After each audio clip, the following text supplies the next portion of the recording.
저희가 읽은 이 사사기의 말씀, 사사기 초반에 나오는 이야기입니다. 사사기인데 여호수아라고 하는 사람이 등장을 합니다. 사실 여호수아와 사사기의 정확한 분기점이 우리가 읽은 이 말씀이 나옵니다. 우리가 읽은 이 말씀을 보면은 세대 간의 변화가 나옵니다. 세대 간에 한 세대가 어떻게 변하는지 6절부터 이렇게 시작이 되죠. 우리가 한 번 읽었지만 한 번만 더 천천히 보도록 하겠습니다. 전에 여호수아가 백성을 보내매 이스라엘 자손이 각기 그들의 기업으로 가서 땅을 차지하였고 백성이 여호수아가 사는 날 동안과 여호수아 뒤에 생성한 장로들 곧 여호와께서 이스라엘을 위하여 행하신 모든 큰 일을 본 자들이 사는 날 동안에 여호와를 섬겼더라.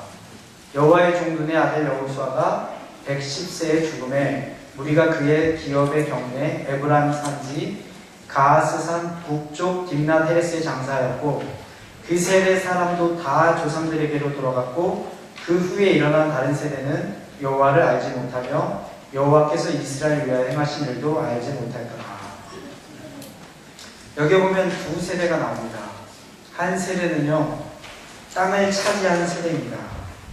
하나님의 약속의 말씀을 붙잡고 약속의 땅으로 가서 그 땅을 차지한 세대입니다. 이 세대 사람들의 특징은 무엇이냐면요, 하나님이 어떤 분이신지 아는 세대예요. 그리고 하나님께서 어떤 일을 행하셨는지 안 세대입니다. 이 세대 다음 세대가 일어납니다. 여러분, 한 세대가 보통 30년이죠. 길지 않습니다. 역사학자들이 이야기하기를 한 세대가 일어나는데 30년이 걸린다고 합니다. 물론 실제로 한 어떤 나라가 일어나는 데는 시간적으로 30년이 훨씬 더 걸립니다. 몰락하는 데는 30년이면 충분하다고 합니다. 그 거대했던 대제국들이 몰락하는데요, 실제 많은 시간을 필요로 하지 않고 순식간에 몰락하는 것을 보게 됩니다. 그 다음 세대 사람들이 일어났는데요, 그 사람들의 특징은 뭐냐면 10절에 보니까 그 세대 사람도 다 조상들에게로 돌아갔고 그 후에 일어난 다른 세대는 여호와를 알지 못하며 여호와께서 이스라엘 위하여 행하신 일도 알지 못하였더라. 그 전 세대는요, 땅을 차지하던 세대입니다. 그 다음에 일어난 세대는요, 하나님이 어떤 분이신지 하나님이 어떤 일을 행하셨는지 알지 못하는 세대. 이 세대가 넘어가면서 이 민족 안에 아주 큰 변화가 일어났습니다.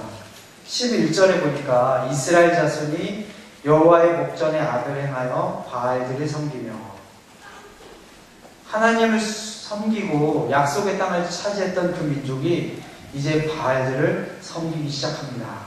그리고 12절에 보니까 그 백성의 신들을 따라 그들에게 절하여 여호와를 진노하게 하였으되, 그래서 우상을 숭배하고요, 하나님이 화가 나셨어요.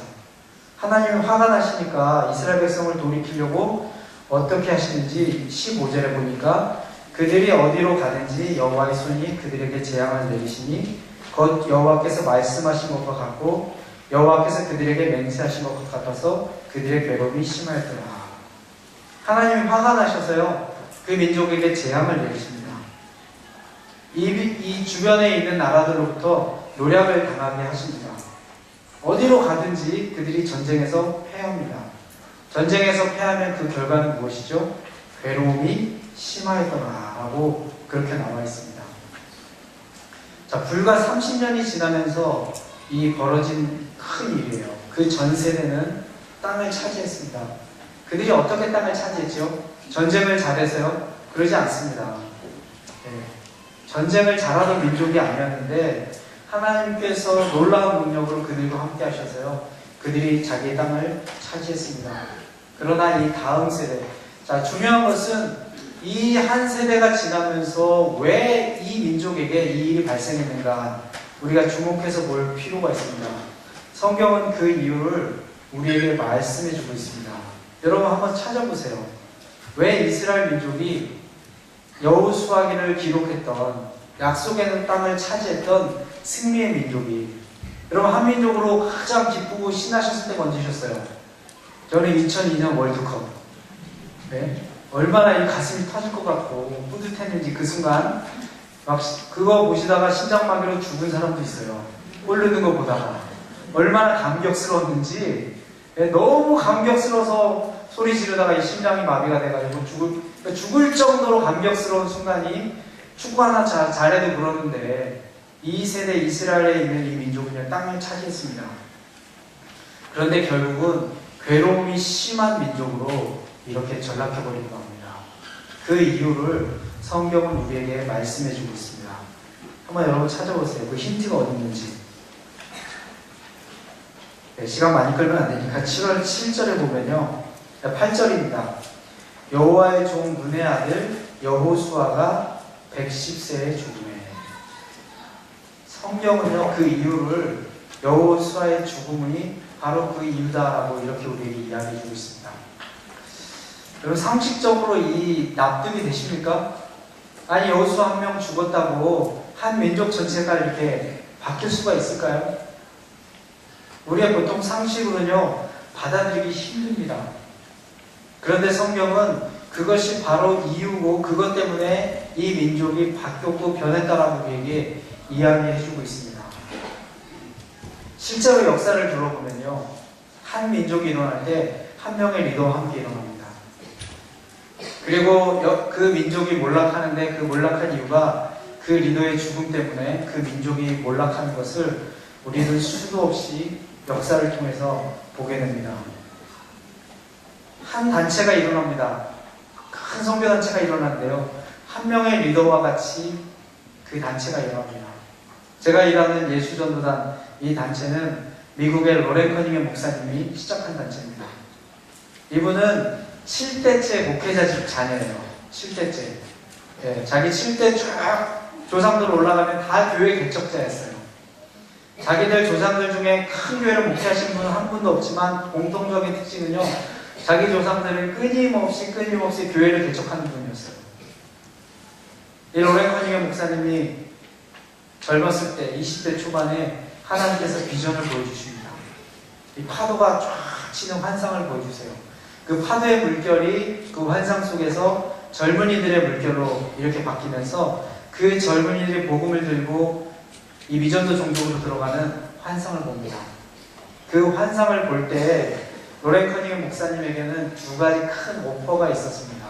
하나는 부자인 자기 고모, 자기 자식이 없는 부자인 미국인, 큰 사업을 하는 미국인 고모가 너를 내 양자로 입양해서 이 사업을 다 물려주겠다. 굉장한 이 부자인 고모로부터 제안이 왔었어요.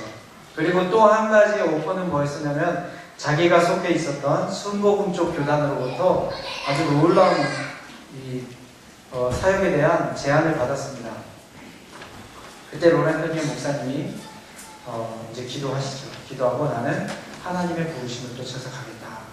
그 한 명의 리더로 말미암아 지금 전 세계 22,000명의 선교사들이 세계 전역에서 선교하는 큰 단체로 이렇게 일어나게 됐습니다.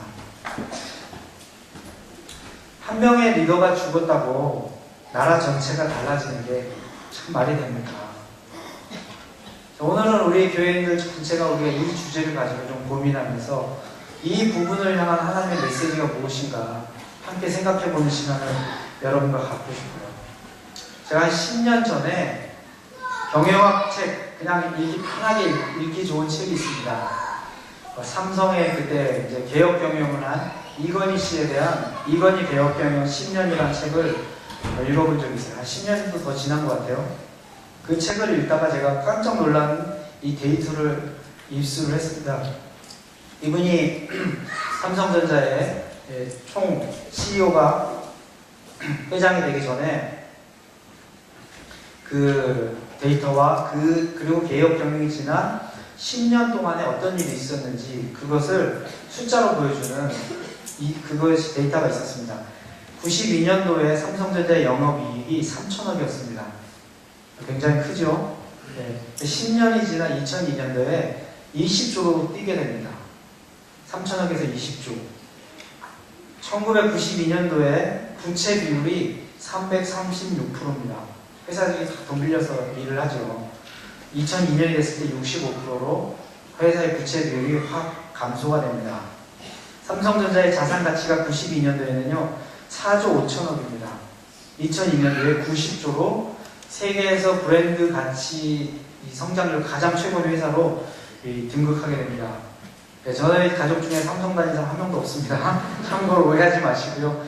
저는 지금 삼성을 홍보하는 것도 아니고 삼성을 칭찬하는 것도 아니고 그 조직과 회사 안에 한 명의 리더로 말미암아 어떤 일이 발생했는가 그것을 여러분에게 나누고자 하는 것입니다.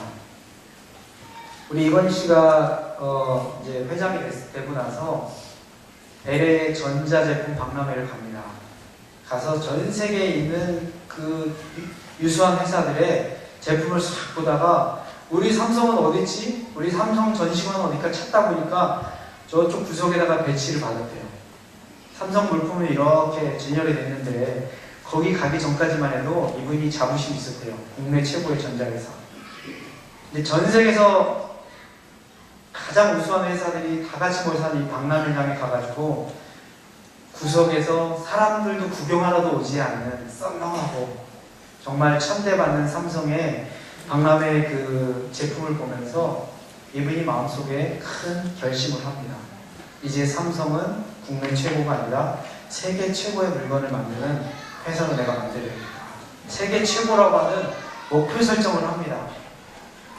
사실 가장 큰 변화는요 목표 설정으로부터 시작이 됩니다.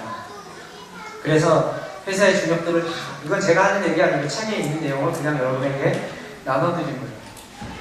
그래서 이제 회사에 있는 중역들을 다 불러 모았대요. 불러 모아가지고 우리 삼성 더 이상 이런 물건 안 만든다. 세계에서 최고 좋은 물건 만든다. 그렇게 선포하고 퀄리티와의 전쟁을 선포하고 나서 1년 동안 아무리 얘기했는데 그래도 변한 게 하나도 없었대요. 네, 그때 삼성의 모토가 있었다고 합니다. 5,000명이 만들고 3만 명이 AS를 한다. 만드는 그 사람은 5,000명인데 AF터 서비스 직원은 3만 명이래요. 삼성의 AS가 얼마나 좋은지를 자랑하기 위해서 한 말인데 여러분 5,000명이 만드는 물건을 3만 명이 수리한다는 뜻은 뭐예요? 고장률이 높다는 뜻이죠. 고장률이. 네. 아무리 얘기를 해도 국내 1위를 차지하는 삼성의 이 중역들은요 지금 내 리더가 무슨 일 말을 하는지 이해가 되지 않습니다. 마음에 와닿지 않습니다. 동기부여가 되지 않습니다. 아니 이 정도 만들면 되지 또는 어떻게 더 잘 만들 수 있어. 네, 제가 학생 시절에는요 우리 학생들이 제 또래 친구들이 가장 갖고 싶었던 것 중에 하나가 워크맨. 네, 그 캐세트 테이프 그 플레이어 있죠. 네, 테이프 트는 그 워크맨 그거 좀 비쌌습니다. 그래서 그거 못 사는 사람들이 삼성 마이마이라는 걸 샀어요. 아시는 분 있죠? 네. 근데 그 삼성 마이마이가 그래도 한 10만원대였어요. 워크맨은 한 15만원 했고요. 16만원 하고 10만원대였습니다. 제가 고등학교 다닐 때만 해도 삼성이 사실은 마이마이를 만들 수 있는 기술이 없었어요. 그래서 도시바에서 핵심 부품 수입해다가 조립만 해서 삼성 마이마이 상표 달아서 팔던 시절이 불과 얼마 되지 않았습니다. 지금은 어떠죠? 제가 살고 있는 인도의 인도 사람들이 한 5년 전, 6년 전만 해도 태국으로 놀러 갔다 오면요 소니 브라비아 이 플랫 TV를 사왔습니다. 지금 소니 사온 사람은 없습니다. 다 삼성 사옵니다. 네. 미국에 가서 보면요 가장 비싼 TV는 삼성, LG. 미국 사람들이 삼성, LG 제품 잘 안 삽니다. 왠지 아세요? 비싸서 못 사요. 네. 세탁기 값이 삼성, LG 세탁기 값이 우리가 옛날에 그렇게 갖고 싶었던 유럽 그 다음에 미제, 일제 값의 2배입니다. 네. 저희 있는 인도에서는요 이제 그 100세 가전에 우리 삼성, LG가 거의 손을 안 대려고 합니다.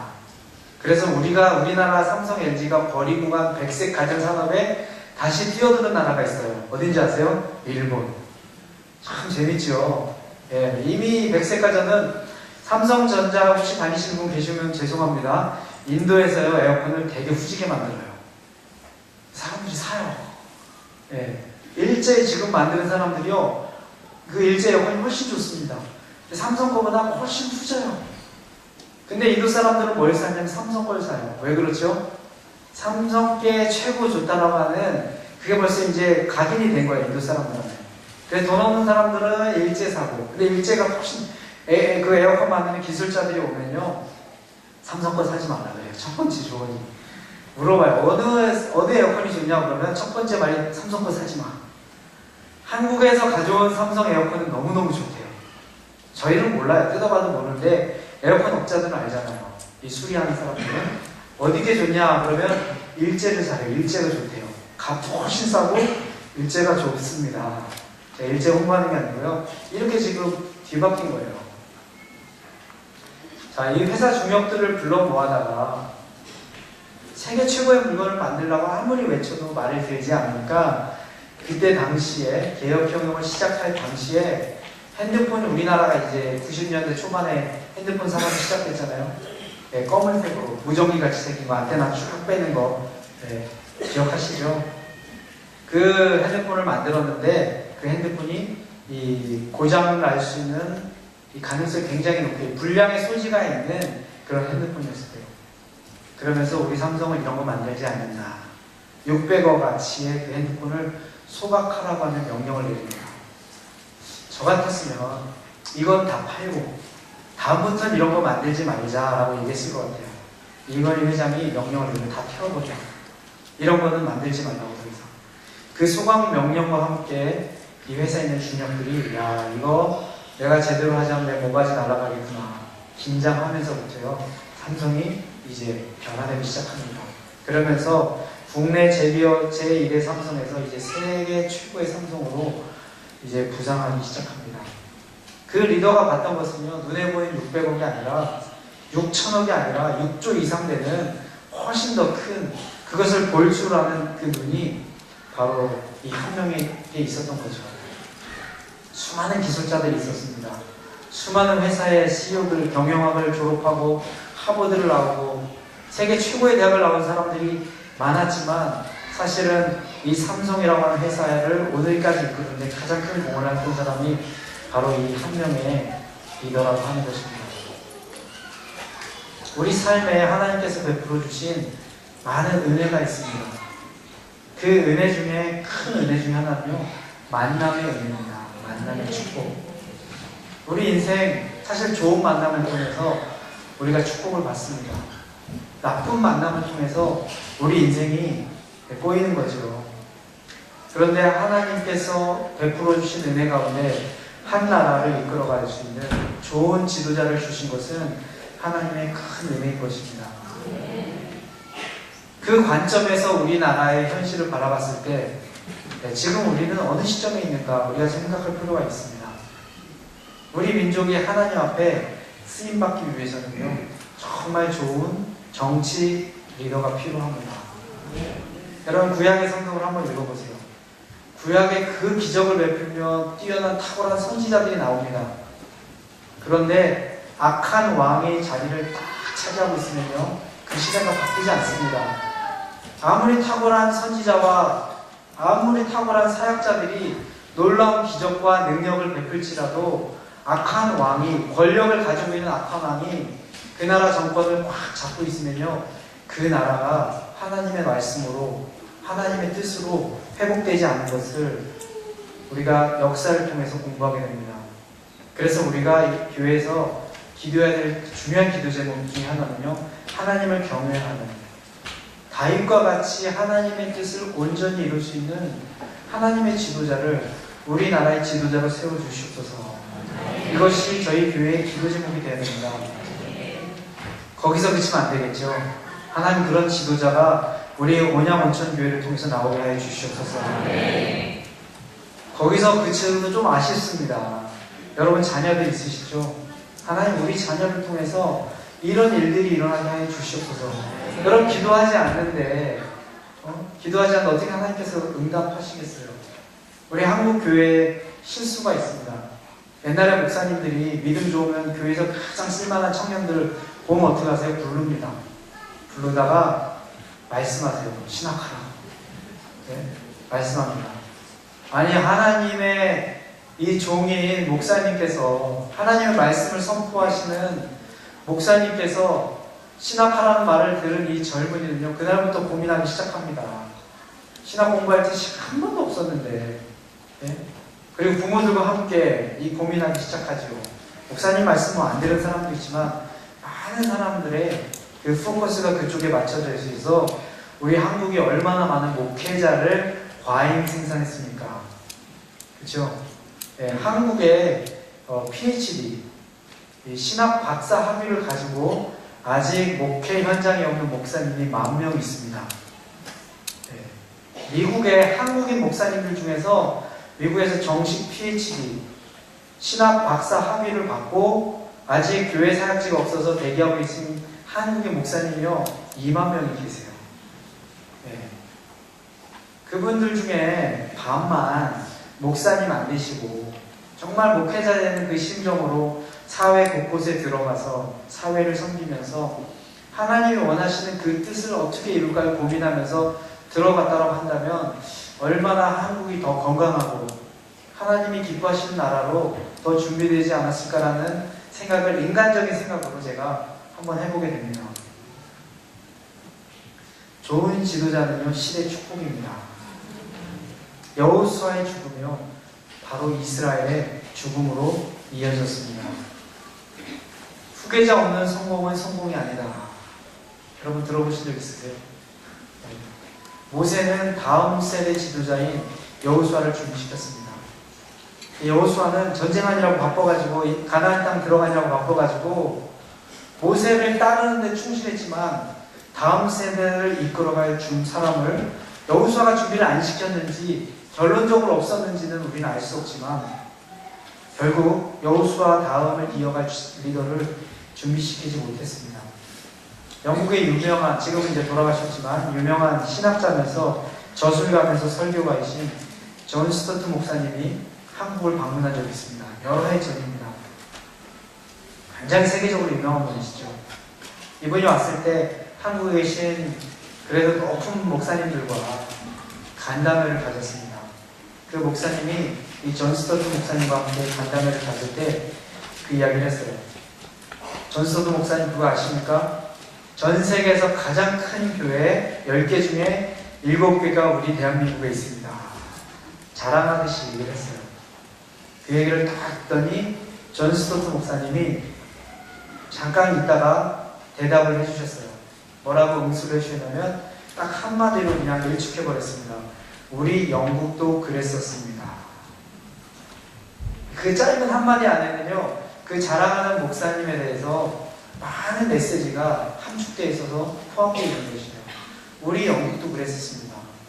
찰스 스펄전이 몇만 명씩 모아서 그 유명한 설교자 있죠. 몇만 명씩 모아서 설교했던 그 교회는 관광 코스로 전락해서 실제 그 교회에서 예배드린 사람은 뭐 한 30명밖에 안 된다라는 얘기를 들은 적이 있습니다. 지금 영국 교회는 몰락을 해가고 있고 이미 몰락했고요. 모스크로도 많이 팔렸고 힌두 템플로도 많이 팔렸고 나이트클럽으로 디스코텍으로 팔렸고 술집으로 팔리는 경우가 허다한 이야기가 벌써 20년 전에도 이미 편만에 있는 그런 수준이었습니다. 조영기 목사님이 선교사님들 수련하는 데 오셔가지고 옛날입니다. 지금부터 뭐 한참 전에 있는데 그냥 농담식 진담식 가벼운 말로 한마디 툭 던졌어요. 뭐라고 던지냐면 선교사님들 뭘 그렇게 고생하십니까? 나 같은 사람 한 명만 키우세요. 나 같은 사람. 네. 참 이거 웃어야 될지 말아야 될지 굉장히 메시지가 있는 말이죠. 막 열심히 해가지고 하는 것보다 그 현진 조영기 목사님 같은 뭐 지금 이제 조영기 목사님이 뭐 구설수에도 많이 오르지만 어쨌든 이 대한민국의 많은 영혼들을 전도했다라고 하는 그 공헌도는 여전히 인정을 해줘야 됩니다. 우리가 그 삶을 종합적으로 너무 단편적으로 평가할 수는 없고요. 그 부분에 대해서는 인정을 해줘야 됩니다. 세계에 가장 없었던 가장 놀라운 이 부흥의 역사가 한국의 조영기 목사님이란 그분을 통해서 사실 일어났잖아요. 선교사님들 뭐 이렇게 고생하십니까? 나 같은 리더 한 명만 키우세요. 이랬던 이야기를 들은 적이 있습니다. 여러분 그 얘기 많이 들어보시죠? 물은 많은데 마실 물이 없다. 들어보셨죠? 네. 여러분 지진이나 그 홍수가 났을 때 가장 필요한 게 뭔지 아세요? 네, 다 아시네요? 아시는 분은 구호팀으로 활동하셔도 됩니다. 네. 어떤 분이 물어보더라고요. 홍수가 났을 때 가장 필요한 게 뭔 줄 아냐고. 글쎄, 홍수가 났으니까 뗏목이 필요한가? 저도 몰라서 그랬더니 물입니다. 홍수가 났을 때 가장 구하기 힘든 게 물이래요. 그 물이 철철 넘치는데 실제 마실 물은 얼마 없다는 얘기죠. 사람은 많은데 쓸 사람이 없다. 여러분 들어보셨죠? 네, 우리나라 대한민국 지금 얼마나 잘 삽니까? 한국에 올다 보면 참 감사해요. 이 나라 이 민족을 축복해 주신 하나님. 네. 여러분이 여기서 느끼는 것보다요, 실제 해외 나가시면요, 우리나라 국력이 얼마나 높이 지금 하나님께서 높아주셨는지 피부로 느끼실 수 있습니다. 세계 어느 나라를 관광을 가셔도요, 여러분 가신 나라에 반드시 한국인 관광객을 만나시게 될 겁니다. 전 세계를 누비며 관광한 나라가 이 한국 나라가 되었습니다. 하나님이 축복해 주셨어요. 지금 한국의 가족이 남북통일하면요, 지금 이 선진국에서 가장 필요한 히토류 세계 매장량 3위입니다. 예. 북한에 있는 석유 매장량이 세계 3위가 2위인가 그렇대요. 믿거나 말거나 저는 믿고 싶어요. 예, 워낙 이 북한에 관련된 거는 이 소문이 많다고 하는 사람들이 안 믿습니다. 지금 현재로서 대한민국 군사력이 세계 5위입니다. 그냥 일본하고 싸우면 게임이 안 돼요. 사람들이 몰라서 그렇지. 네, 여러분 인터넷 한번 조사해 보세요. 지금 현재 일본하고 우리나라랑 전쟁하면요, 게임이 안 됩니다. 네. 일본이 아직까지는 바로 전투할 수 있는 군을 갖추지 못했기 때문에 우리 남한이 대단합니다. 남북 통일이 됐을 때요, 얼마나 많이 이 세계적으로, 여러분 우리나라 이렇게 세계 지도 보고 다녀보면요, 진짜 조그맣니다. 참 신기해요. 네. 콩알만한 나라, 이렇게 표현하고 싶어요. 콩알만한 나라. 대한민국이 1년에 수출하는 그 액수가요, 남미 대륙 전체가 1년에 수출하는 액수보다 큰 거 아세요? 여러분 남미가 얼마나 큰지 아세요? 네, 비행기 이쪽에서 남쪽까지 가는데 10시간이 비행기로 넘게 걸리는 게 남미 대륙입니다. 지도로 보는 것보다 훨씬 커요. 남미 대륙 전체가 1년에 수입하는 것보다 대한민국이라고 하는 나라가 수출하는 게 훨씬 더 큽니다. 아는 사람들이 얘기해요. 대한민국은 모든 면에 발전했다. 네, 한 가지만 빼고 정치. 저는 지금 정치 얘기를 하는 게 아닙니다. 네, 지금 한 사람, 하나님 앞에 준비되는 한 사람이 얼마나 중요한지를 여러분과 나누는 것이에요. 우리 사역자 중에 인도에 좋은 기독교 집안에서 온 우리 자매가 있었어요. 엘리트 집안입니다. 아버지는 자기 주에 교육부 차관을 20년 한 사람이에요. 장관은 이제 정권 바뀔 때마다 1, 2년씩 계속 바뀌고, 자기 아버지가 교육부 차관을 20년을 했습니다. 잘 살죠. 이 집안의 모든 형제들은 다 박사들이에요. 이 자매도 델리 대학교를 졸업하고요, 우리나라로 치면 서울대학입니다. 가장 좋은 델리 대학교 대학원을 졸업을 했습니다. 이 자매 아버지가 선견지명이 있어요. 미래를 보는 눈이 있습니다. 그래서 수십 년 전에 헐값으로 땅을 사가지고 거기다 나무를 심었어요. 나무 10만 그루를 심었습니다. 그 지역이 가구용 목재로는 그 가장 비싸게 팔리는 목재 하나인 티크나무죠. 그 나무가 가장 잘 자라는 기후예요. 그 나무를 심었습니다. 인도도 목재가 비쌉니다. 보통의 나무는 크기를 잘라서 파는데요, 이 티크나무는요, 무게를 달아서 팝니다. 나무 자체가 굉장히 무거워요. 1kg, 2kg, 3kg. 그래서 이게 티크나무로 만든 가구다. 그 말은 티크나무로 통째로 해서 만들었다는 뜻이 아니라 티크나무에 나무의 결을 잘라서 겉에만 붙였다. 거의 이렇게 보시면 돼요. 예. 그 티크나무로 만들면 이 벌레가, 버그가 먹질 않습니다. 이 정도로 이 나무를 10만 그루를 키웠는데 시간이 지나서 그 나무가 이렇게 한아름되는 굉장히 큰 나무들로 자랐어요. 그 나무가 한 그루에 200만 원씩 최소한 돼요. 그때 당시에.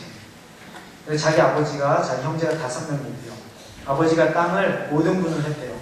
땅이랑 나무랑 아버지 죽으면 다 이제 물려주기로 이렇게 됐대요. 그래서 제가 가만히 있을 수가 없잖아요. 2만 그루는 그럼 얘 거네. 2만 그루에 한 그루당 200만 원. 과연 얼마가 될까? 뭐 계산할 필요가 없습니다. 바로 400억 나오더라고요. 그래서 제가 첫 마디가, 야, 11조는 우리 YM 예수전도단 선교단체다가 11조 해라. 빨리 아버지한테 유산 좀 달라 그래. 너 11조 우리 센터 좀 짓자. 그랬더니 자기들 그 문화 관습은요, 아버지가 죽기 전까지는 절대 유산을 손대면 그 큰 불효래요. 아, 그래서 예수님 시대 탕자에 비유해서 아버지한테 재산을 물려달라는 게, 그거는 바로 아버지를 죽은 사람 취급하는 거예요. 그래서 알았습니다. 그리고 나서 제가 얘기를 했죠. 야, 땅 좀 알아봐라. 나도 나무 좀 심어야겠다. 땅 좀 알아봐. 그때 옆에 있는 우리 동료 사역자가 사역이나 열심히 하지? 그러더라고요. 그래서 제가 뭐 나무 심는 일도 좋지만, 여러분 그런 격언이 있지요. 1년 앞을 내다보면 벼를 심어라. 10년 앞을 내다보면 나무를 심어라. 100년 앞을 내다보면 사람을 키워라. 가장 영향 있고 좋은 그 결과는 사람을 키우는 거다. 우리 말이 있습니다. 여러분, 예수님께서 이 땅에 오셔서 제자들에게 하신 명령이 뭐예요? 너희는 가서 모든 족속으로 제자를 삼어라. 사람 키워라. 여러분, 이것이 바로 예수님의 선교 명령이에요. 선교 명령. 오늘날 우리 한국에 있는 교회가 너무 양적으로 확산되는데 정신을 못 차린 나머지 예수님의 명령을 옆으로 싹 밀어놨어요. 교회는 뭐 하는 곳입니까? 예배하는 곳이에요. 교회는 뭐 하는 곳입니까? 사람 키우는 곳입니다. 누구의 사람? 하나님의 사람. 모든 민족으로 가서 제자를 삼어라. 그 명령하신 분이 바로 우리 예수님의 명령이라고 하는 것입니다. 저는 이게 어릴 때 너무 가난하게 자라서요. 집에 TV가 없었습니다. 그래서 학교 다닐 때 친구들이 국민학교 때 그 전날만 TV 이야기를 학교 와서 이렇게 하면요, 저는 낄 대화가 없었어요. 집에 TV가 없었거든요. 연예인들도 모르고. 그래서 결과적으로 어쩔 수 없이 책을 많이 보게 됐어요. 네. 뭐 TV가 없으니까, 할 게 없으니까. 그래서 저는 TV, 한국에 있는 드라마나 방송, 뭐 영화 아무리 재미없는 것도요, 굉장히 재밌게 봅니다. 미디어에 노출이 덜 됐기 때문에. 왜 약 안 먹는 사람 약 하나만 좀 다 났잖아요. 약에 중독된 사람은 약 아무리 먹어도 안 났습니다. 뭐 TV 뭐 이런 걸 별로 본 적이 없기 때문에 재미 하나도 없이 사람들 조는 것도요, 저는 입 벌리고 넉넉히 봅니다. 뭐든지 재밌게 봐요. 그래서 제가 잘 안 봅니다. 특히 드라마. 누가 외장하더라도 선교사님 보세요. 그거 이렇게 줬던 날이면 끝날 때까지 봐야 돼요. 원동이 해가 뜹니다, 이제. 그래서 이제 가급적이면 안 봅니다. 제가 알기 때문에, 제 연약함을 알기 때문에 아무리 재미없는 것도 1회 보면 마지막 편까지 봐야 돼요. 그래서 잘 안 보는데, 제가 정말로 감명 깊게 봤던 드라마가 있습니다. 이 드라마가 오늘 설교 주제와 맞기 때문에 여러분과 함께 나누고 싶어요. 뿌리 깊은 나무라는 드라마 여러분 보신 적 있으시죠? 고개 끄덕이시면 보시고요. 안 보신 분은요, 꼭 김홍진 선교사의 추천 드라마 뿌리 깊은 나무. 네. 여러분 좀 미디어의 사역에 좀 충실하시기 바랍니다. 우리 온양원천교회 성도님들은 미디어 사역에 너무 소홀하신 것 같아요. 네, 뿌리 깊은 나무. 그거를 보면서 저도 더 많은 생각을 하게 됐습니다. 제가 그 드라마를 제가 축약해서 한 5분 시간 동안에 여러분과 함께 나누고 싶습니다. 예, 이제 조선 건국 초기에 이방원, 세종대왕의 아버지와 대대적인 학살을 합니다. 정권을 붙이기 위해서요, 사람들을 막 잡아 죽입니다. 어릴 적 왕이 된 이 세종, 왕은 되었지만 아버지 이방원은 실제로 섭정을 했죠. 뒤에 왕로도 다 하고, 세종은 그냥 이름만 왕입니다. 사람을 죽이는 아버지를 이해하지 못합니다. 왜 우리 아버지 이렇게 계속 피를 흘려만 될까? 아버지를 이해하지 못하는 세종을 아버지는 한심하게 생각합니다. 네. 고려시대 때 이 재상 중심적인 정치를 했던 고려가 아니라 이제 왕 중심의 나라로 자리를 잡으려고 이방원이 부단히 노력을 합니다. 그래서 아버지 이해할 수 없는 세종은요, 뒤에서 그냥 방에서 퍼즐 게임을 합니다. 방진이라고 하는 이 퍼즐 게임을 합니다. 이방원의 사람들을, 특별히 그 나라의 재상들을, 자기 반대편들을 계속해서 이제 숙청을 합니다. 그러다 숙청을 하다가 누구까지 죽이냐면 이 세종의 장인까지 결국은 죽이기로 합니다. 왕비가 와서 호소합니다. 당신이 이 나라의 왕이 아닙니까?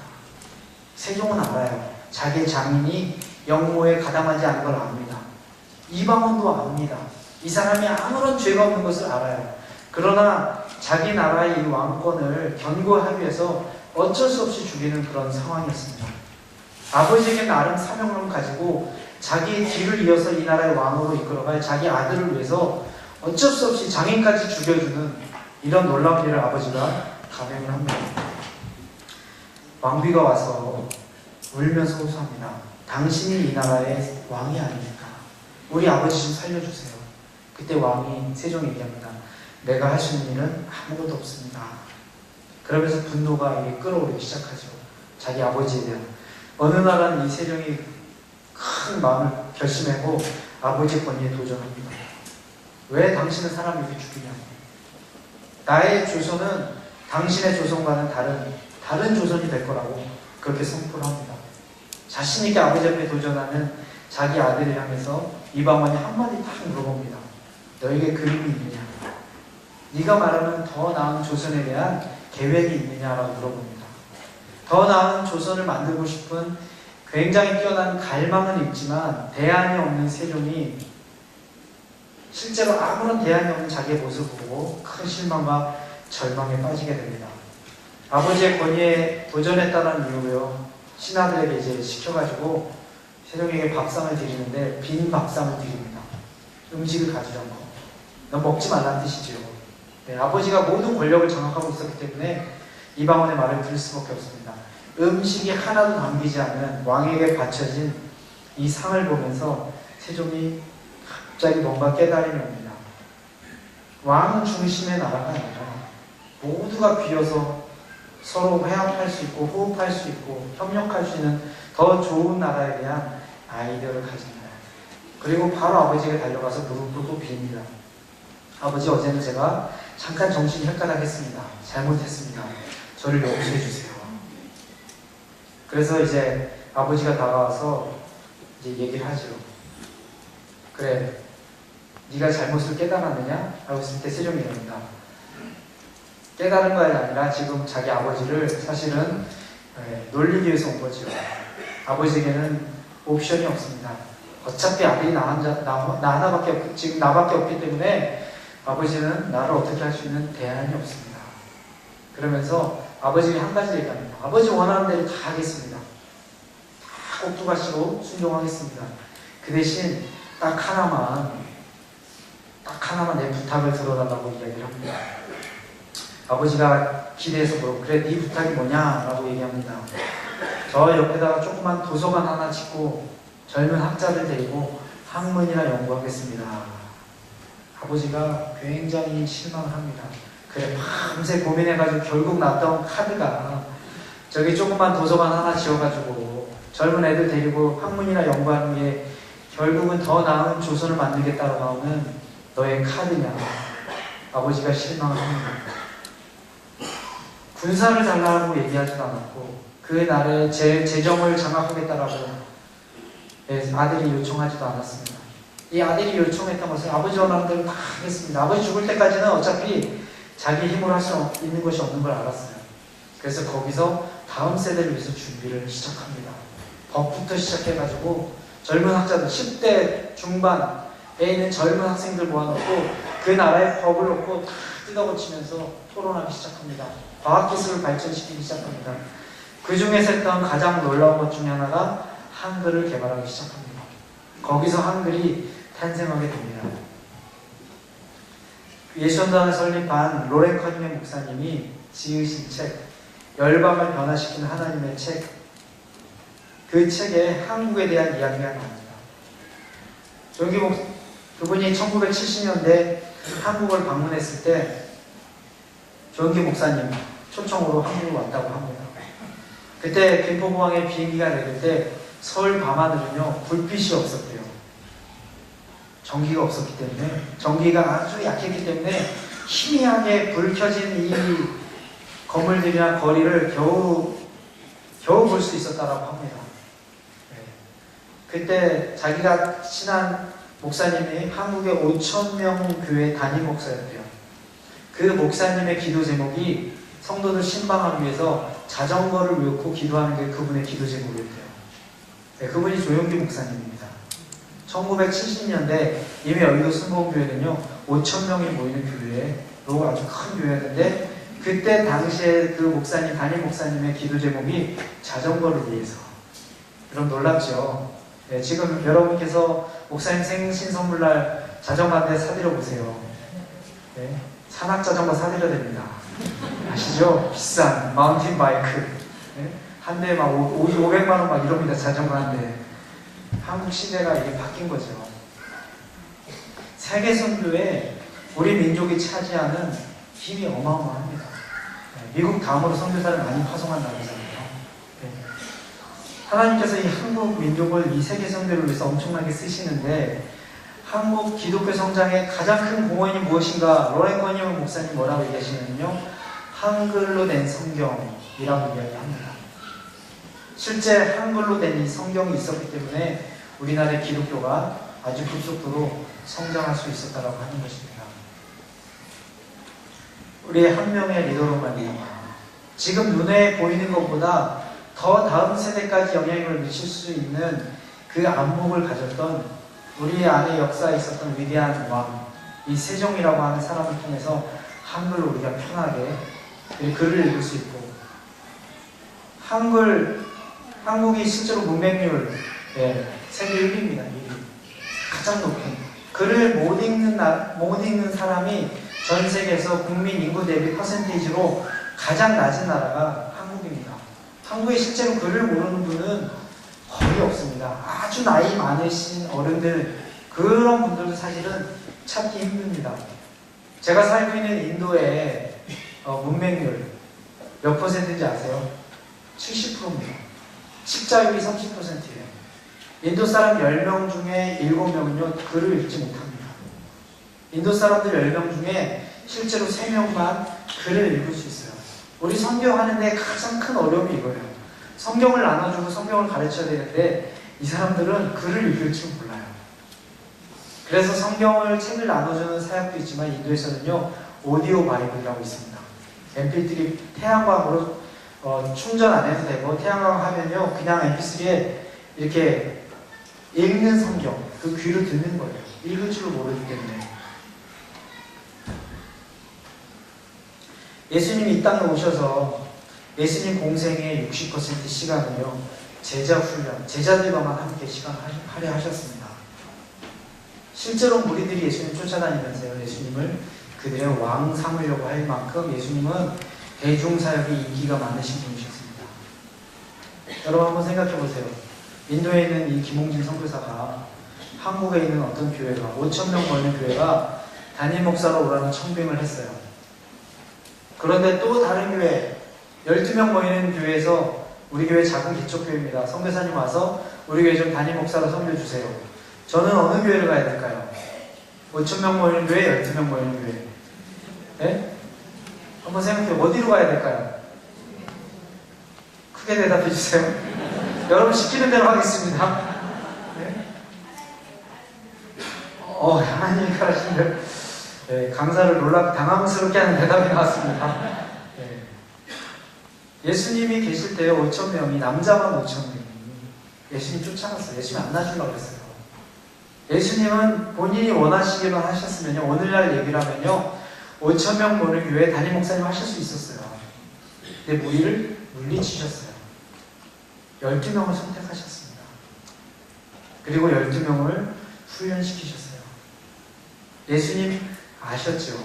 하나님 나라의 이 놀라운 영향력은 양에서 나오지 않고 질에서 나오는 것을 아셨어요. 예수님 승천하시고 예수님께서 선포하신 그 복음을 땅 끝까지 전파하는 데 있어서 꼭 예수님께서 원하시는 기준에 맞는 사람들, 함량 미달이 아니라 정말 주님이 원하시는 그 기준까지 될 만한 사람들을, 그것이 예수님께서 다음 세대를 위해서 준비하시는 데 가장 필요하다는 것을 예수님 아셨습니다. 그래서 대중을 물리치시고 12명에게 집중 투자해 주셨다는 것입니다. 우리가 구약 성경에 다윗의 이야기를 듣습니다. 이 고대 근동 지역에요, 다윗과 함께했던 무리들은요, 망명자들이었습니다. 여기 쫓겨다니고 저기 쫓겨다니고. 그런데 이 망명했던 이 무리들이요, 불과 몇 년 안에 그 고대 근동 지역 사회를 완전히 장악해버립니다. 숫자적으로 얼마 안 되는 이 무리들이 인근 지역을요 완전히 장악을 합니다. 우리가 알고 있는 이스라엘 지도는요 다윗 때의 지도가 아닙니다. 훨씬 그 시간이 지나서 축소된 땅입니다. 다윗과 솔로몬 때는요 그 땅의 크기가 우리가 보통 구약 성경에 성서지리학 이렇게 지도 봤을 성경 뒤에 있죠. 보였던 12지파 보여주는 그 땅의 한 두세 배 사이즈입니다. 실제 다윗 때 엄청난 영토 확장이 일어납니다. 다윗과 솔로몬 때의 이유는 사실은 아버지가 다 이룬 거죠.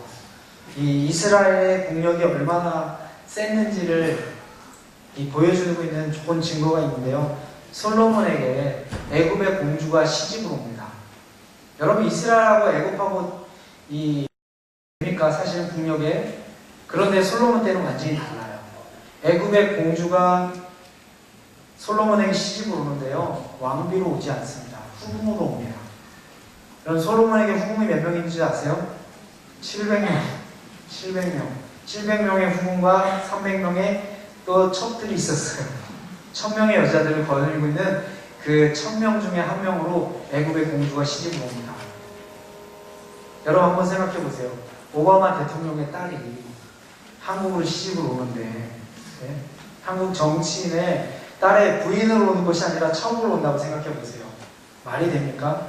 실제 그 정도로 다윗과 솔로몬 때에 짧은 시간 안에 굉장히 강력한 나라로 이 나라가 부상을 하게 됩니다.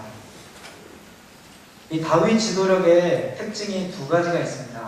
이 다윗이라고 하는 사람이 어떤 일을 했냐면, 첫 번째는요, 이 성경에 나와 있는 거 말씀드린 거예요. 첫 번째는 마음의 온전함, 마음의 완전함, 마음의 중심이 철저히 하나님을 향했던 사람이에요. 다윗이라고 했던 사람은.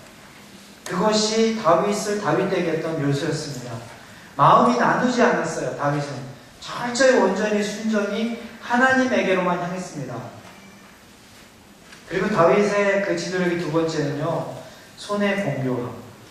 다윗은 마음만 하나님 향해서 있던 사람이 아니라 실제 백성들을, 자기를 따르는 무리들을요, 스킬풀하게 이끌었던 지도자로서 기술이 있었던 사람이에요. 우리가 다윗의 이야기를 읽어보면 다윗은 과연 그러면 어떤 스킬을 발휘했는가? 다윗의 지도력에 이 스킬의 이 두 가지 특징이 나오는데요. 첫 번째는 다윗은요, 하나님의 음성을 들었습니다. 전쟁터로에 나갈 때마다 자기를 의지하지 않습니다. 하나님, 전쟁 나갈까요 말까요? 하나님께서 오늘 내 손에 붙이겠다. 그럼 다윗이 나갑니다. 꼭 물어봅니다. 그렇게 전쟁을 많이 하고 용사 중에 용사인 다윗이요, 절대 자기 힘을 의지하지 않고 하나님의 음성을 듣습니다. 이것이 다윗 지도력의 첫 번째 특징이에요. 두 번째 다윗 지도력의 그 손의 공교함의 특징은 뭐냐면요, 다윗이 사람들을 키워냅니다. 우리 성경 말씀 하나 찾아볼까요? 사무엘상 22장 1절입니다.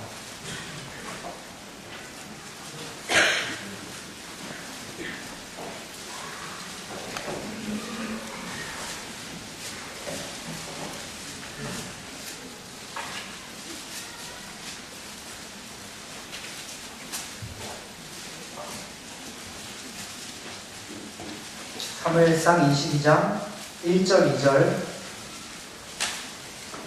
찾으시면서 제가 읽겠습니다. 그러므로 다윗이 그곳을 떠나 아둘람 굴로 도망가매 그의 형제와 아버지의 온 집이 듣고 그리로 내려가서 그에게 이르렀고, 환난당한 모든 자와 빚진 모든 자와 마음이 원통한 자가 다 그에게로 모였고, 그는 그들의 우두머리가 되었는데 그와 함께한 자가 400명 가량이었더라. 다윗이 이제 사울을 떠나서 피해서 망명자로서 도망자로서의 생활을 하는데 400명의 무리가 다윗에게 몰려들었어요. 그런데 다윗에게 몰려든 사람들의 어떤 사람들이 몰려들었냐면 첫 번째는 환난당한 자, 두 번째는 빚진 자, 세 번째는 마음이 원통한 자.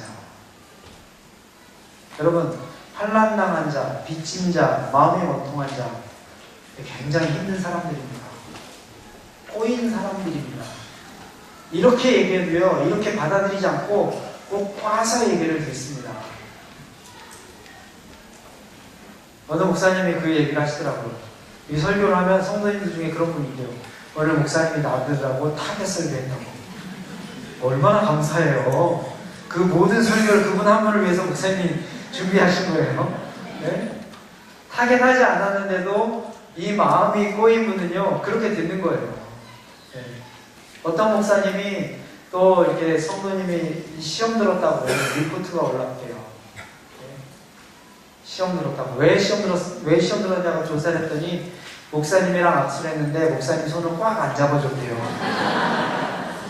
손을 꽉 안 잡아줘서 네, 그 얘기를 나누시는 분이 교회 교인이 성도가 10,000명이 넘는 분이셨어요. 예배 끝나고 나서 워낙 많은 사람이 나누기 때문에 목사님은 악수를 못한대요. 양손을 딱 벌리고 서 있는 성도들이 잡고 가는 거래요. 그냥 이쪽 잡고 이쪽 줄로 해가지고 목사님 손 잡고 가고 싶은 사람은 그렇게 가는 거래요. 10,000명이 넘는 성도, 물론 손 다 일일이 잡아주면 되겠지만 시간이 안 되잖아요. 목사님 내 손 꽉 안 잡아줬다고, 시험 들었다고, 그런 이야기를 한다고. 환난당한 자, 빚진 자, 마음이 원통한 자. 다윗이 처음 이 다윗 왕국을 시작했을 때 함께 했던 사람들은 어떤 사람들이냐면요, 탁월하고 우수하고 출중한 사람들이 아니었어요. 그 사회의 밑바닥 인생, 꼬이고 꼬인 실패자들, 열등감 많은 사람들, 피해의식 많은 사람들을 데리고 자기의 왕국을, 다윗 왕국을 세웠다라고 하는 것입니다. 이 뒤에 보면요, 지금 시간이 없어서 찾지는 않겠습니다. 사무엘하 8장 사무엘하에 보면요, 이제 다윗 용사의 리스트들이 나옵니다. 네. 다윗 용사의 리스트가 나오는데요, 요셉 바세벳이라고 하는 사람이 나옵니다. 이 사람부터 시작이 돼요. 다윗 용사의 리스트가 800명을 죽인 용사를 시작. 한번 전쟁에 나가서 800명을 칩니다. 그런데 다윗 용사가 얼마나 많은지요, 이게 엄청나게 많은 절로 약 30절이 넘는 성경 구절을 통해서 용사의 이야기가 계속 줄줄이 흘러나옵니다. 이 사람들 어디에 떴던 사람들이에요? 다윗에게 처음 몰려들었던 빚진 자, 원통한 자, 억울했던 사람들이에요. 여러분, 구약의 성경의 다윗은요, 앞으로 오실 예수님의 모형입니다. 예수님을 미리 하나님께서 어떻게 일하실지를 다윗의 인생을 통해서 미리 보여주셨어요. 예수님이 이 땅에 오셨을 때 몰려든 사람들이 있습니다. 어떤 사람들이에요? 다 그런 사람들이에요. 가난한 사람들, 배고픈 사람들. 이런 사람들을 통해서 하나님 나라를 확장해 가시는 그 모습을 구약의 다윗을 통해서 하나님께서 미리 보여주셨던 거예요. 예수님 모여들었습니다. 예수님 주변에 제자들이 모여들었어요. 어떤 사람들이에요? 예루살렘에서 잘 나가는 사람들은 아닙니다. 갈릴리라고 하는 그 지역의 어부들과 함께 대다수의 사람들이 그 지역 촌뜨기들이었어요. 그런데 놀라운 것은 이 다윗이라고 하는 사람의 지도력을 통해서 이 사람들이 나중에 용사로 탈바꿈되게 됩니다. 그 용사들이 바로 이 나라를 확장해 나가기 시작하는데요. 지금 우리가 인터넷을 한번 쳐보세요. 다윗과 솔로몬 때의 이스라엘, 그 지도를 보면요, 땅덩어리가 어마어마합니다. 솔로몬 때 그 나라가 얼마나 부자였는지 왕의 이 친위병들 있죠? 근위대 왕을 보호하는 경비병들, 네? 이 사람들의 방패가요 금덩이였어요. 금덩이. 얼마나 이 솔로몬의 영광이 그 시대가 얼마나 찬란했던지. 예수님이 이 땅에 오셔서 우리에게 이제 명령하셨습니다. 너희는 가서 모든 족속으로 제자를 삼아 아버지와 아들과 성령의 이름으로 세례를 주고 내가 너희에게 분부한 모든 것을 가르쳐 지키게 하라. 제자 삼는 것, 이것이 바로 저와 여러분 오늘날 교회의 사명입니다. 제자 삼는 데는요 3단계로 나눠집니다. 첫 번째는요, 아버지와 아들과 성령의 이름으로 세례를 주고, 이 세례를 준다라고 하는 것은요 굉장히 중요한 것입니다. 교회는 나오지만 선교지에서 세례 안 받는 사람들이 있습니다. 그 사람들은 아직 양다리 거친 사람들이에요. 그래서 첫 번째, 이 세례라고 하는 것을 통해서 내가 기독교 예수님을 따르는 사람이 됐다라고 하는 것을 사람들 앞에서 공공연하게 이제 퍼블릭하게 선포하는 거죠. 그래서 1단계는요, 복음 전도와 교회 개척입니다.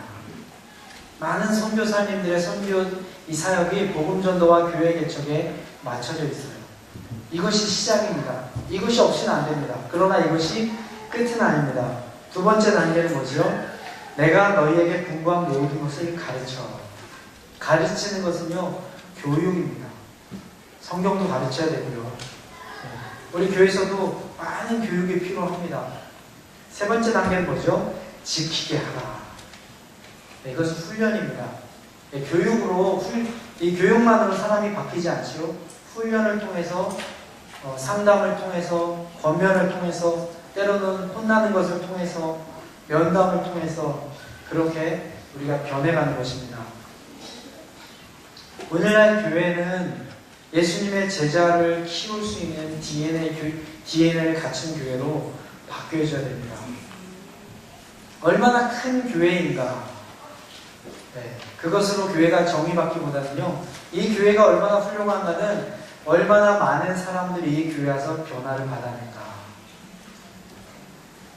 수만 명이 모이지만 실제로 그 교회를 통해서 한 명의 삶도 변화되지 못했다고 한다면 그 교회는 그냥 많은 무리들이 모인, 군중에 모인 그런 교회라고 할 수 있습니다.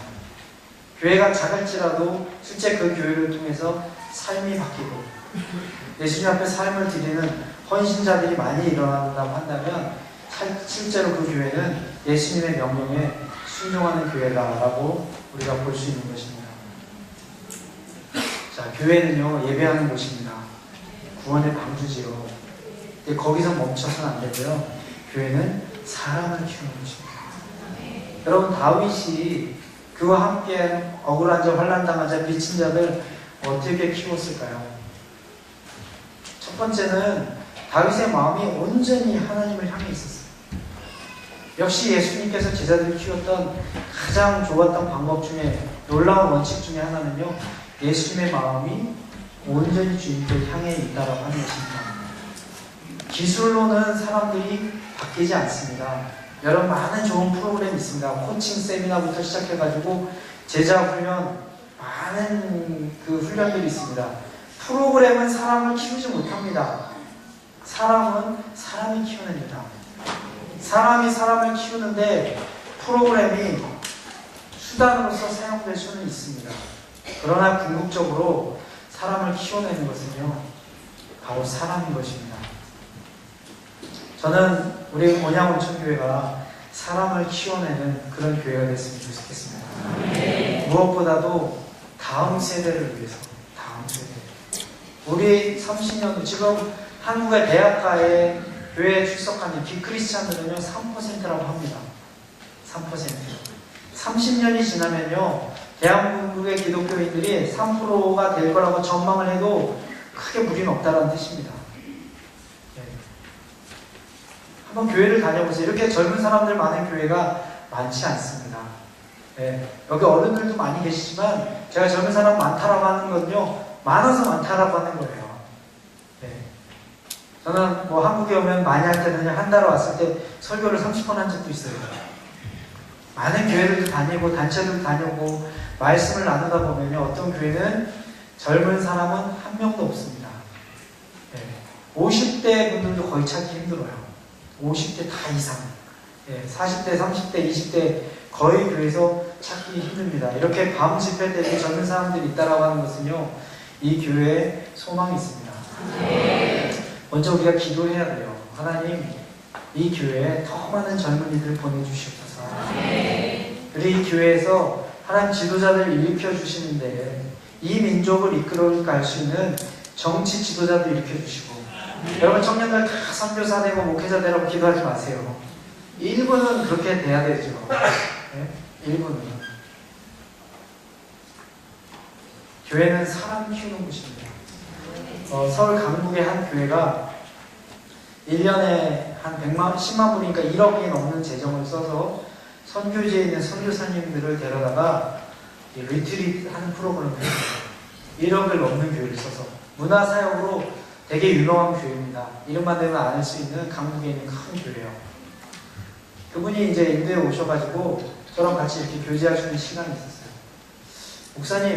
목사님 제가 알기로는 선교 헌금도 많이 하고 선교사님들을 위해서 참 많이 섬겨주시는데 선교사는 어떻게 키우세요? 그랬어요. 선교를 위해서 헌금은 많이 하고 많이 봉사를 하지만 이 목사님은 실제로 자기 교회에 있는 청년들은 선교사를 한 번도 생각을 안 해봤던 거예요. 목사님, 선교사는 선교단체에서 만들어지지 않습니다. 선교사는 지역교회에서 만들어집니다. 저는 주일학교 초등학교 4학년 때 교회를 제 발로 스스로 찾아서 나갔습니다. 스스로 찾아서 나갔어요. 예수님 믿고 싶어서 제 발로 걸어서 나간 사람이에요. 가는 날 선생님이 복음을 제시해 주셨어요. 바로 믿었죠. 믿고 싶어서 왔는데 제 발로 복음을 믿었습니다. 영접기도 따라 했어요. 그리고 교회가 첫날 예수님을 구주로 영접하고 거듭나고 교회가 첫날 제 삶을 주님 앞에 드렸어요. 시골 교회였어요. 그 선생님과 몇 달 동안 잠시 이제 하고 나서 4학년 때 후반기에 5학년으로 올라갔습니다. 5학년 때 남자 선생님이 청년이었어요. 예수님을 얼마나 사랑하는지 뜨거워가지고 이미 직장도 때려쳤어요. 젊은 나이에 직장도 때려치고 교회에서 사찰, 월급 하나도 안 주는데 그 시골교회에 사찰을 하면서 주일학생을 가르친 게 이분의 직업이었어요. 집에서 난리가 났죠. 정신없는 놈이라고. 응? 결혼도 해야 되고 돈도 벌어야 되는데 예수님 좋다고 뜨거워가지고 다니는 직장도 때려치고 교회에서 청소하고 사찰하면서 주일학교 애들에게 가르치는 건데 주일마다 공과가 다 똑같아요. 공과 무시. 자기 설교하는 거예요. 그 설교의 핵심 내용은 뭐냐면은 너 예수 믿는다고 누가 와서 죽인다 그러면 예수를 거절할래? 예수를 부인할래? 아니면 목숨 걸고 예수 믿을래? 공과 무시예요. 매주마다 그걸 하는 거예요.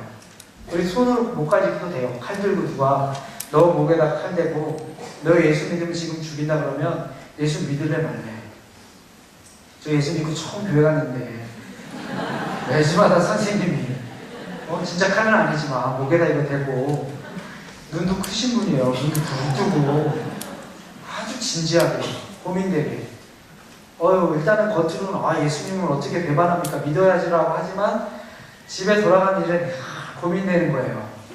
예수, 나는 과연 누가 예수 믿으면 죽인다라고 했을 때 핍박이 왔을 때 예수를 믿을 수 있을까?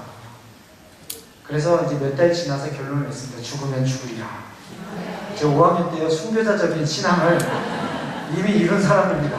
고민하면서 지금 모르겠어요. 또 어떻게 됐을지. 네, 그때 당시 그랬습니다. 훌륭한 공과를 쓰지도 않았고요. 한 명의 열정 있는 선생님이 이 복음의 뿌리를 확실히 내릴 수 있도록 예수님에서 목숨을 드릴 수 있는데 더 이상 못할 게 뭐가 있겠습니까?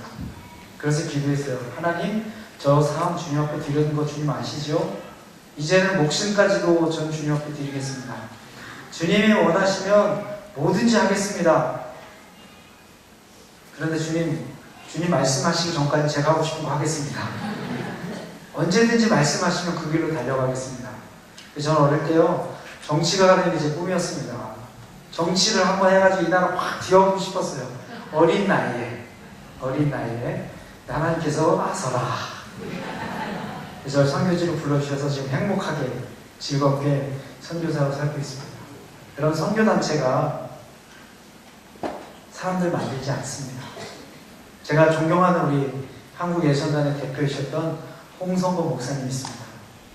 제가 대학생 때 그분 나오셔서 말씀을 증거하시면요 그 복음 메시지가 얼마나 강력한지 떼굴떼굴 굴면서 회개하고 순교자적인 신앙으로 저 고등학교 갈 때 새벽 기도를 안 빠졌던 사람입니다. 고등학생이 집 나가서 새벽 기도 교회 가서 기도하고 교회 갔던 사람이에요. 학교 책가방 안에 이렇게 두꺼운 성경책 아예 넣고 학교를 다녔습니다.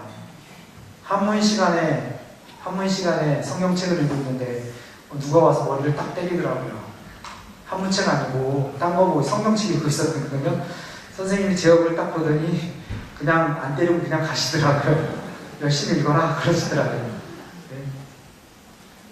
그렇게 했는데도 이 목사님의 메시지가 너무 좋고 뜨거워가지고 떼굴떼굴 불렀던 적이 한두 번이 아니었습니다. 제가 이제 예수전당 간사가 돼서 홍성호 목사님을 차에 옆에 모시고 운전으로 제가 모실 기회가 있었어요. 가면서 여쭤봤어요. 목사님, 어떻게 하면, 저도 고등학교 1학년 때 교회에서 설교했던 사람인데, 목사님 어떻게 하면 이렇게 하나님 말씀을 팍팍하게 전할 수 있는 비결이 뭡니까? 물어봤더니, 자기는 초등학교 6학년 졸업할 때 성경을 식독했대요. 와, 게임이 안 되네. 왜 나랑 출발이 다르네. 초등학교 다닐 때. 그러면서 얘기를 하시더라고요. 자기가 다녔던 교회에 선생님들이 경건한 분이셨대요. 주일학교. 이분들이 초등학교 학생들에게 성경을 가르치고 성경을 읽는 것이 얼마나 중요한지를 가르치셨는데 그 결과로 자기는 초등학교 6학년 졸업할 때 성경 식독을 끝냈대요. 이분이 한 비결은 다른 것이 아니었어요. 초등학교 성경 식독, 주일학교 선생님.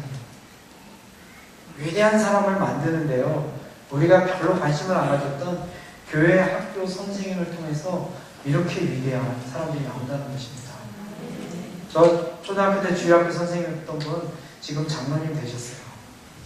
그분의 늘 자랑거리는요. 김홍진 선교사예요. 김홍진 선교사가 주일학교 때 내 학생이었다고. 가끔씩 연락 메일 보냅니다. 김홍진 선교사님 제 제자 맞습니까? 물어봐요. 장로님 제자 맞습니다. 네? 장로님 없었으면 어떻게 오늘날 김홍진 선교사가 있었겠습니까? 장로님이 그때 헌신하시고 주일학교 때 그때 열정적으로 말씀은 하나도 기억도 안 나요. 잘 가르치지도 못했습니다. 그냥 예수님을 사랑하고 하나님을 사랑했던 그 열정이 제 가슴에 확 배겨가지고 오늘도 이렇게 선교지에서 열심히 즐겁게 하나님을 섬기고 있습니다. 여러분 이 시간 좀 기도하고 싶습니다.